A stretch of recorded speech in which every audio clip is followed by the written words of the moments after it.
Olá, meus amigos, um bom dia para vocês, um excelente domingo. Estamos nós aqui de novo, outra vez, insistente. Pois é, vocês viram no título aí? Nós somos a maioria. Nós quem, Josemir? Nós da direita. Uma pesquisa, né, feita pela mídia.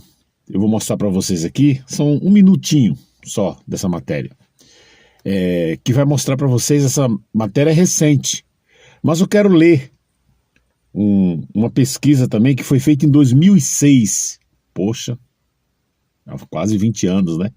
Mas mudou alguma coisa? Eu acredito que não. É porque eu fiz uma busca e não encontrei nada recente. Mas eu encontrei isso aqui que vai bem de encontro com a atual situação do Brasil e eu quero mostrar para vocês. E lembrando que em 2006 era o Lula 2. O Lula ganhou em 2002, em 2006 ele ganhou as eleições. Então tem essa matéria aqui que eu quero mostrar para vocês, vocês vão entender em conjuntura com esse outro vídeo que eu vou mostrar de 1 minuto, também de uma pesquisa recente, que diz que nós da direita somos a maioria. Eu vou fazer uma matemática aqui, vou mostrar essa matemática para vocês e vou fazer uma interrogação e ao mesmo tempo uma exclamação. Ora, se nós somos a maioria, se a direita é a maioria, por que a gente está passando esse sufoco todo? Pois é, fica nesse vídeo aqui que você vai entender tudo.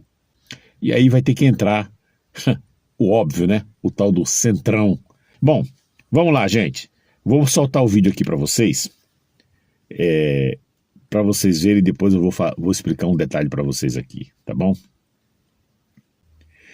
Então vamos lá. Olha só isso aqui. Somos a maioria. Se somos a maioria, então por que a gente sofre tanto? Vamos lá.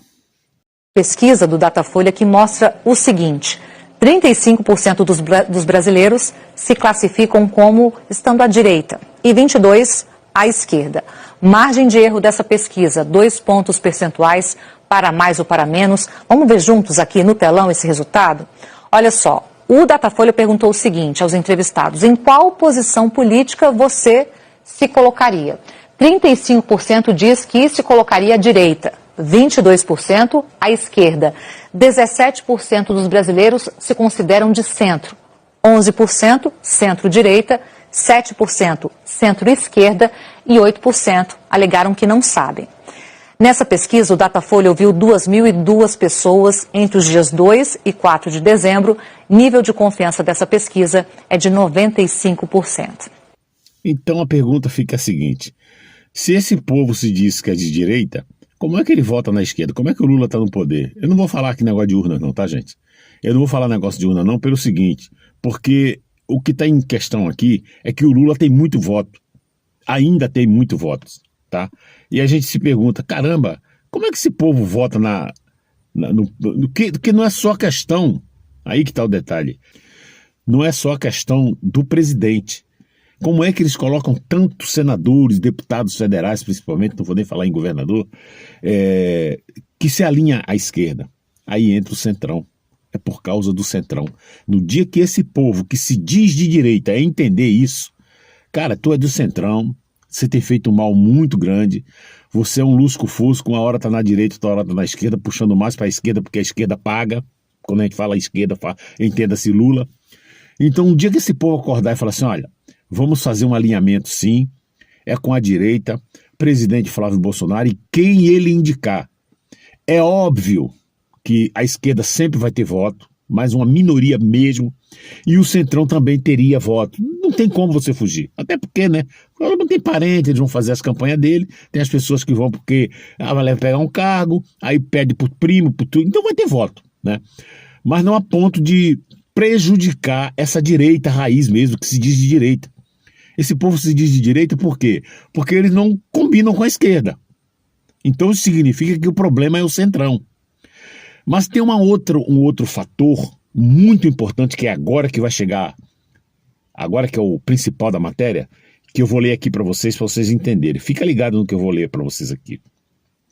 Como eu disse para vocês, essa matéria é de 2006, mas não mudou nada, nada. A pobreza continua. Presta atenção, estou sendo muito sincero em falar que é de 2006, que eu poderia dizer que é recente, é que eu não achei uma recente.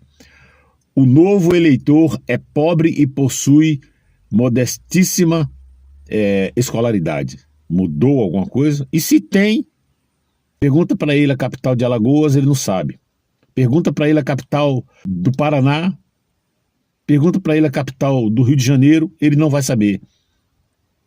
Se for do Rio até sabe, mas se ele for de outro estado ele não vai saber, enfim.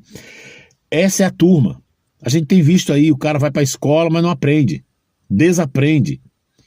Fica tolo para votar na esquerda novamente. E ele vai se tornar um inoperante, e ainda por cima o filho dele vai se tornar um inoperante que vai para a escola. Saiu uma matéria agora que foram aprovados não sei quantos mil alunos sem... O cara, inclusive teve um aluno que falou que ganhou R$1.000, ele não tinha nota para passar, mas passaram ele, e ele falou, ainda ganhou R$1.000, R$1.200. Você quer mais o quê? Isso é o socialismo, é o comunismo. Mudou alguma coisa de 2006 para cá? Não. Mas vamos lá, eu vou ler aqui para você. Ó. O extrato mais numeroso dos eleitores, que responde por 80% dos volantes, é composto de brasileiros que se situam entre a classe média, baixa e pobres.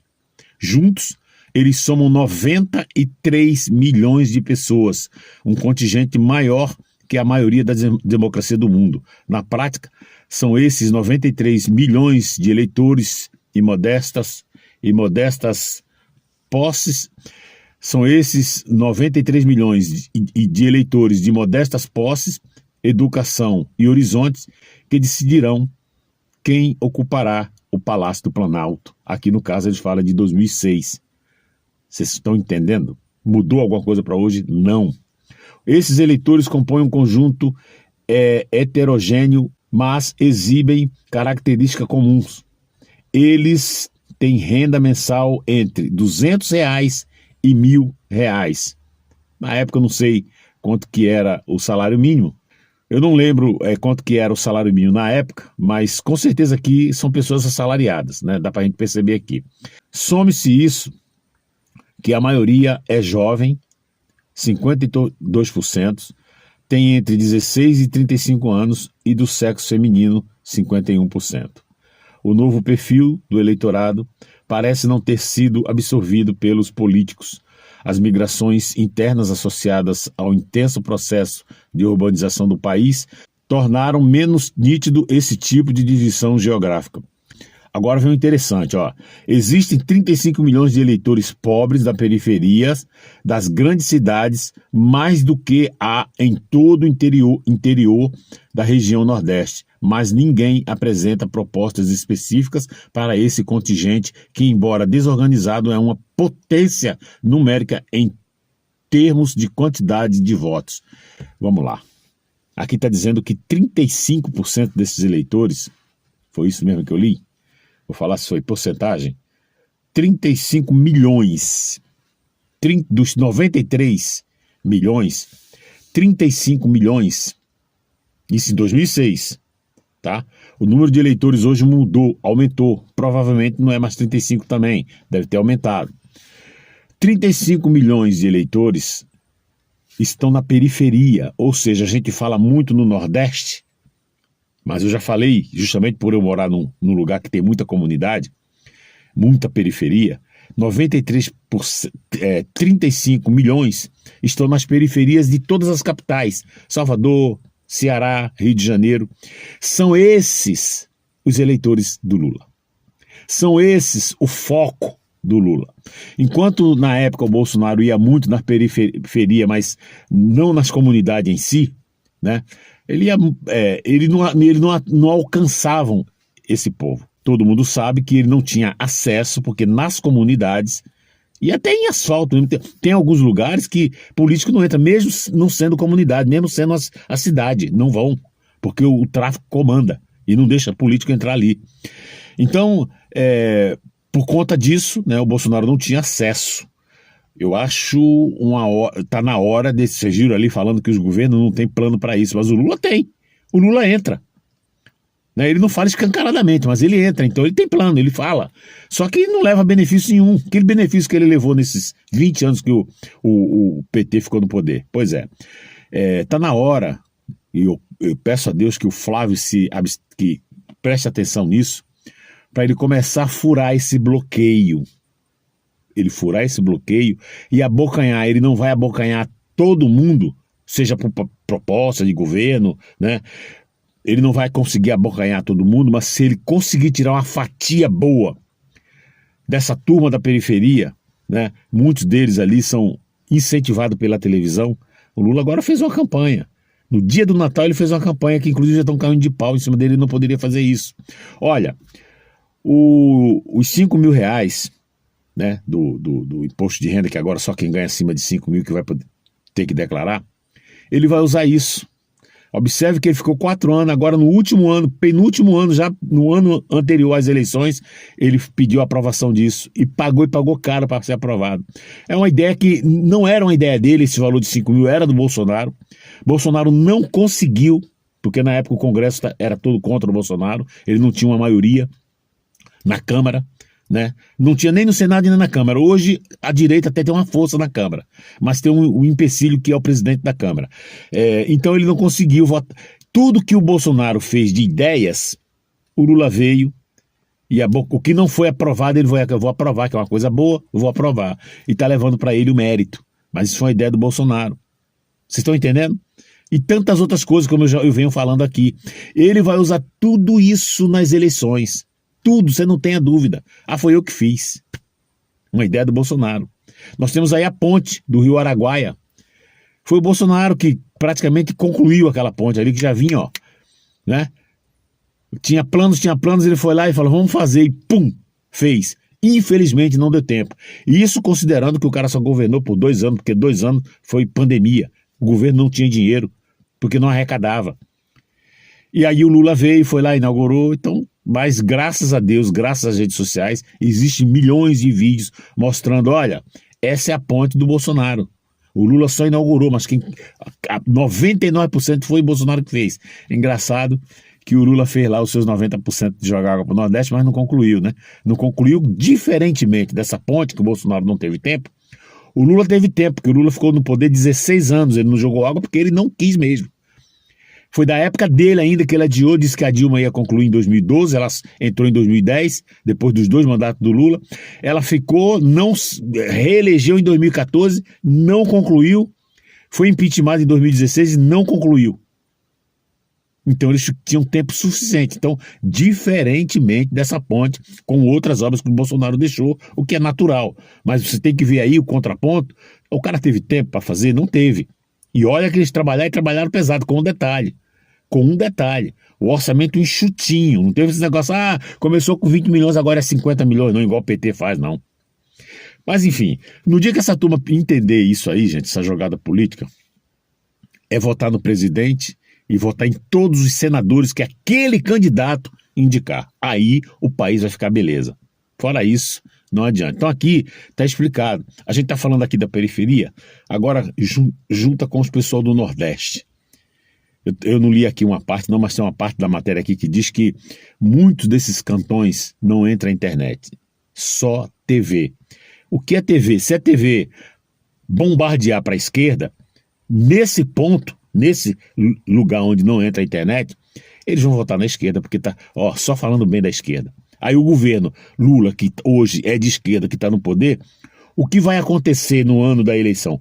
Ele vai bombardear as televisões, seja SBT, seja Record, seja Globo, que é a principal, né, que tem maior audiência, e seja a Band. Não vou nem falar as outras. Ele vai bombardear tudo que ele tiver de dinheiro. Outro detalhe, que muita gente não se liga.